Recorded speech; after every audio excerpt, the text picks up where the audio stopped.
பிறவி பெருங்கடல் நீந்துவர் நீந்தார் இறைவன் அடி சேராதார். இது திருக்குறளிலே 10வது குறளாக இடம்பெற்றிருக்கிறது. பிறவியாகிய பெருங்கடல் என்று சொல்லுகிறார். அதாவது மனித வாழ்க்கை என்பது ஒரு குறிப்பிட்ட காலம் இல்லையா? அது விதின்னு சொல்லுவோம், நேரம்னு சொல்லுவோம், அதெல்லாம் விட்டுலாம்.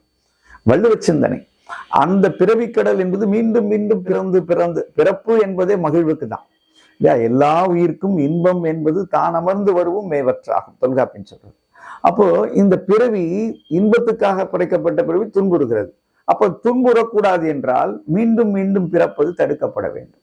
அந்த பிறவி பெருங்கடலை நீந்துவதற்கு ஒரு கருவி என்ன அப்படின்னா, அந்த இறைவனை மனமாற வணங்குதல். பிறவி பெருங்கடல் நீந்துவர் என்றால் அதை கடந்து செல்வார். நீந்தார் யாரு? இறைவன் அடி சேரார். அடி என்றால் அந்த பண்புகள், வெறும் காலை பிடிச்சு கும்பிடுறது இல்லை, இறை பண்புகளை நினைந்து வாழ்க்கையில் ஒழுக வேண்டும். அதைத்தான் வள்ளுவர் தெளிவுபட சொல்லி இருக்கிறார்.